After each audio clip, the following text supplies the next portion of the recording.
ప్రభునందు ప్రియులైన మీకందరికీ యేసుక్రీస్తు ప్రభువారి నామంలో శుభవందనాలు తెలియజేస్తూ ఉన్నాం. దైవజనులు బ్రదర్ భక్త సింగ్ గారి పరిచర్యలో నుండి అలిసిన వాణిని ఊరడించి మాటలు. ఆగస్టు 17. నేను దావీదును కనుగొంటిని, అతడు నా ఇష్టానుసారుడైన మనుష్యుడు, అతడు నా ఉద్దేశములన్నీ నెరవేర్చునని చెప్పి అతనిని గూర్చి సాక్ష్యమిచ్చెను. అపోస్తల కార్యములు 13వ అధ్యాయం 22వ వచనం. మనము ఎప్పుడైతే మన ప్రభువైన యేసుక్రీస్తును మన జీవితములలో ప్రతి చిన్న విషయంలోనూ మన ప్రభువుగాను రాజుగాను ఆసీనునిగా చేయుదుమో అప్పుడు మాత్రమే మనము నిజముగా జయించువారముగాను ఆయనతో పాలిభాగస్థులముగాను అగుదుము. ఆయన రాజరికము క్రిందకు వచ్చు వారికి నిశ్చయముగా ఇది ఒక పరీక్ష. ప్రతి చిన్న విషయంలోనూ వారు ప్రభువు ద్వారా నడిపించబడవలనని కోరుదురు. ఇతరులైతే తమ సొంత జ్ఞానము ద్వారా నడిపించబడుదురు. కావున దావీదు తన జీవితకాలం అంతటిలో దేవుని యొద్ద విచారణ చేసినట్లు చూచుదుము. అబ్నేరు సౌలు యొక్క కుమారుని రాజుగా చేయుట కొరకు తన సొంత శక్తిపై తన సొంత జ్ఞానముపై ఆధారపడెను.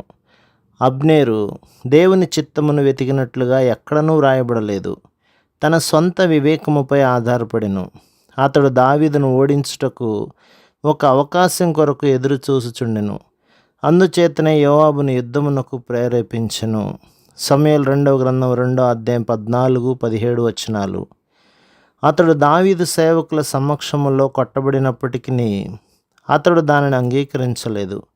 ఎవరైతే దేవుని ఇంటిలో అధికారము కొరకు ఆధిపత్యం కొరకు బలమైన కోరిక కలిగి ఉందరో వారు స్వకీయ లాభము కొరకు దేవుని ఇంటికి గొప్ప నష్టమును కలిగించువారుగా ఉన్నట్లు మనము చూసుచున్నాము. కొంతమంది అధికారము కొరకు, డబ్బు కొరకు, పేరు ప్రఖ్యాతల కొరకు, పెద్దరికము కొరకు కోరిక కలిగిన వారుగా ఉన్నారు. అందుచేతనే అనేక మందిరములలో ఆత్మీయ నష్టమును చూసుచున్నాము. మన హృదయములలో యేసుక్రీస్తు ప్రభువును రాజులకు రాజుగాను ప్రభువులకు ప్రభువుగాను ఆసీనునిగా చేయుట ద్వారా పూర్తిగా ఆయన అధికారము క్రిందకు మనము వచ్చేదము. ఈ విధముగా ఆయన మనలను ఎప్పటికీ రాజులుగా ఉండునట్టు చేయును. ప్రకటన గ్రంథం 5వ అధ్యాయం 10వ వచనం. వారి సామర్థ్యము వలన కానీ కోరిక వలన కానీ వారు రాజులుగా చేయబడలేదు. కానీ వారు ఆయన అధికారము క్రిందకు వచ్చుట ద్వారానే ప్రభువైన యేసు వారిని రాజులుగా చేసి ఉన్నాడు. మొదట వారు ఆయనను భూపతులందరికంటే ఎక్కువ వాడుగా గుర్తించిరి. తరువాత వారు దేవునికి ఒక రాజ్యముగాను యాజకులుగాను చేయబడిరి. ప్రకటన గ్రంథం 1వ అధ్యాయం 5-6 వచనాలు.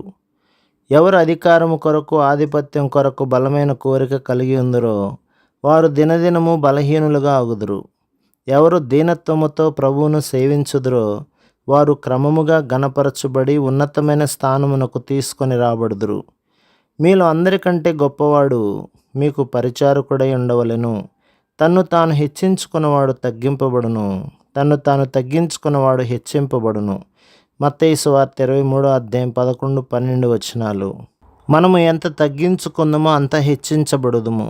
మనలను మనము ఎంత హెచ్చించుకుందామో అంత తగ్గించబడుదుము. ఎవరైతే దేవుని ఇంటిలో అధికారము ఆధిపత్యము కొరకు కోరిక కలిగి ఉందరో వారు అధోస్థితికి వచ్చెదరు. కానీ ఎవరు తగ్గించుకుందరో వారు ఘనపరచబడుదురు. దేవుడు దావీదును తన హృదయానుసారుడైన మనుష్యునిగా అతనిపై ముద్ర వేసెను. నేను దావీదును కనుగొంటిని, అతడు నా ఇష్టానుసారుడైన మనుష్యుడు, అతడు నా ఉద్దేశములన్నీ నెరవేర్చునని చెప్పి అతనిని గూర్చి సాక్ష్యమిచ్చెను. అపోస్తల కార్యములు 13వ అధ్యాయం 22వ వచనం.